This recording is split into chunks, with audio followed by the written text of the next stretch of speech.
ជំរាបសួរបងប្អូនអរគ្នាសុខសប្បាយជាទេសង្ឃឹមថាបងប្អូនសុខសប្បាយជាធម្មតាបាទថ្ងៃនេះខ្ញុំសូមលើកយកវីដេអូមួយដែលបង្ហាញបងប្អូនអំពីការដកលុយពី AdSense តាមរយៈ Western Union អញ្ចឹងនៅពេលដែលបងប្អូនធ្វើការរកលុយតាម AdSense រួចហើយបងប្អូនបានលុយចូលក្នុង account ហើយបងប្អូនមាន option ប្រហែលជា2 3ក្នុងការដកលុយចេញពី AdSense ហ្នឹងមាន Western Union ឬក៏តាមរយៈដកតាម Visa Card អីផ្សេងជាដើមហើយតាមរយៈ Western Union គឺខ្ញុំជ្រើសរើសវិធីនេះដោយសារខ្ញុំគិតថាវាងាយស្រួលសម្រាប់ខ្ញុំហើយនៅក្នុងនេះគឺខ្ញុំរកប្រាក់តាម YouTube អញ្ចឹង AdSense របស់ខ្ញុំគឺភ្ជាប់ជាមួយ YouTube របស់ខ្ញុំអញ្ចឹងនៅពេលដែលខ្ញុំបានលុយមកវាធ្លាក់ចូលក្នុង AdSense ហើយខ្ញុំត្រូវទាញពី AdSense មក Western Union អញ្ចឹងរាល់ការបើកលុយតាម AdSense លុយដែលយើងរៀងរាល់ខែគឺវាធ្លាក់ចូលទៅក្នុង current balance របស់យើងគឺនៅថ្ងៃទី12អញ្ចឹងវាធ្លាក់ចូលទៅក្នុង current balance ប៉ុន្តែដើម្បីក្នុង current balance ហ្នឹងយើងអាចទាញយកចូលទៅក្នុង Western Union បានទេគឺយើងត្រូវរងចាំរហូតដល់ថ្ងៃទី22រៀងរាល់ខែទៅយើងអាចទៅលុយហ្នឹងវា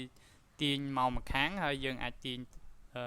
តាមរយៈ Western Union ទៅបើកតាមរយៈ Western Union បានអញ្ចឹងខ្ញុំសូមបង្ហាញបងប្អូនទៅចំពោះ Google AdSense account របស់ខ្ញុំនេះគឺជា account របស់ខ្ញុំហើយប្រាក់ខ្ញុំបានមកពី YouTube គឺមានចំនួន116.14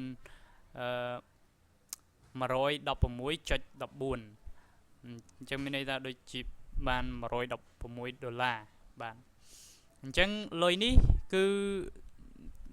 ថ្ងៃនេះគឺជាថ្ងៃទី21បាទ21អញ្ចឹងយើងឃើញថាលុយវានៅក្នុង current balance នៅឡើយទេវាអត់ទាន់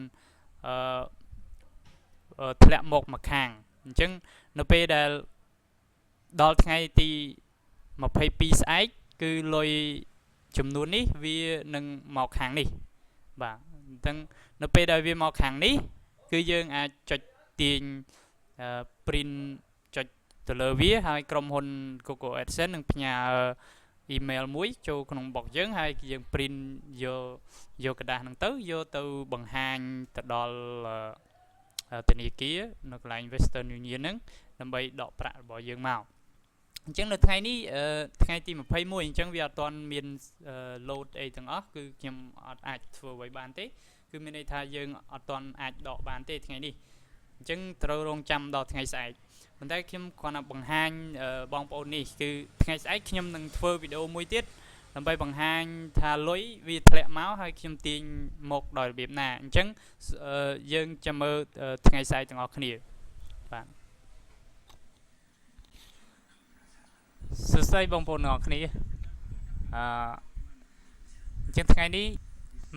ម្សិលមិញថ្ងៃទី21ហើយថ្ងៃនេះថ្ងៃទី22បាទបន្តពីម្សិលមិញបងប្អូនមើលថ្ងៃខែគឺថ្ងៃទី22ខែមេសា2016វេលាម៉ោង 2:47 អញ្ចឹងជាពេលកំណត់ដែល Google វាតម្លាក់លុយឲ្យយើងអាចទាញយកលុយយើងទៅក្នុង Western បាន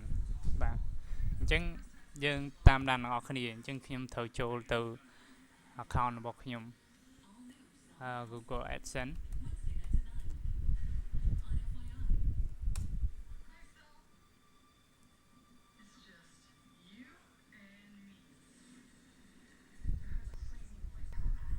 អត់ចាំបន្តិច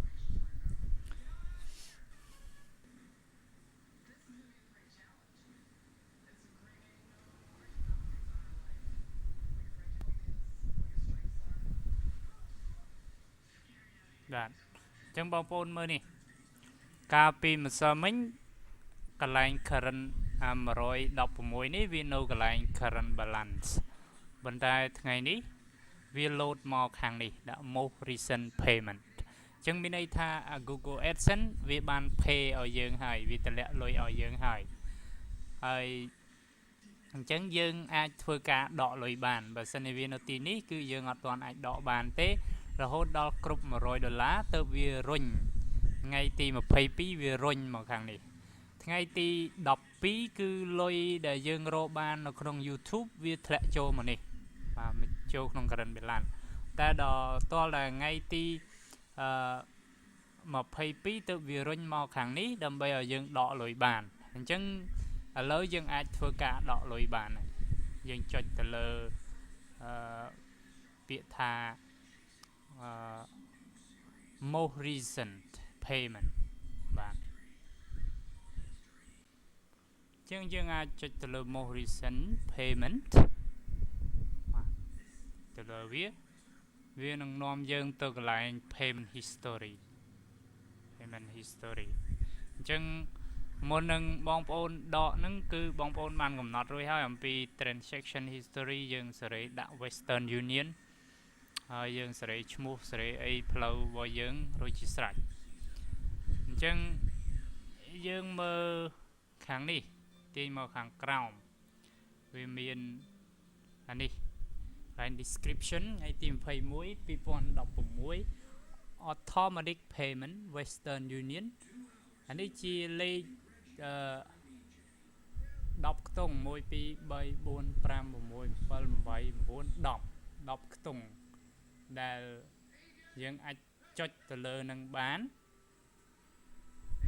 ចុចទៅលើនឹងហើយយើងចាំមើលទៅវាបន្តយ៉ាងណាទៀតយើងចុចទៅលើ link មិញហ្នឹងបាទវា load អានេះឲ្យបងប្អូនគឺវា load ផ្ទាំងនេះមកអញ្ចឹងផ្ទាំងហ្នឹងហើយដែលយើងត្រូវតែ screenshot យកផ្ទាំងហ្នឹងយកទៅ print ហើយយើងយកទៅខាងធនាគា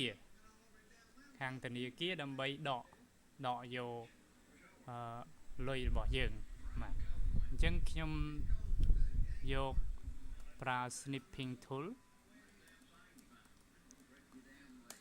ដើម្បីធ្វើការ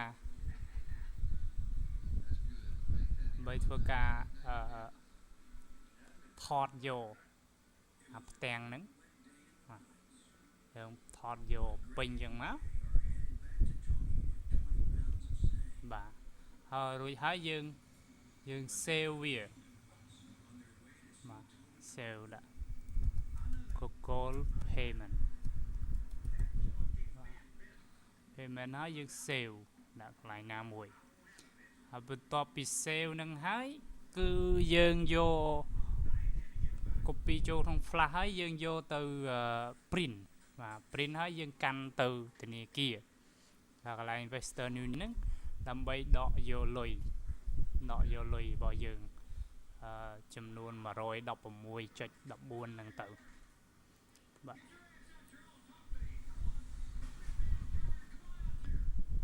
ទអញ្ចឹងយើងរួចរាល់អស់ហើយការរួចរាល់អស់ហើយអ្វីដែលយើងត្រូវធ្វើបន្តគ្រាន់តែយកទៅបានហើយគ្រាន់តែយកអាហ្នឹងទៅធនាគារណាមួយទៅដែលមាន Western Union ហើយយើងលុយទៅជាការស្រេចបាទសូមអរគុណសូមជម្រាបលាបាទសូមចុចប៊ូតុង subscribe ដើម្បីទទួលបានវីដេអូថ្មីទៀតហើយជួយ like ជួយ share ហើយបើសិនមានចម្ងល់អីបន្ថែមចុច comment បានសូមអរគុណសូមជម្រាបលាសុខភាពល្អទាំងអស់គ្នា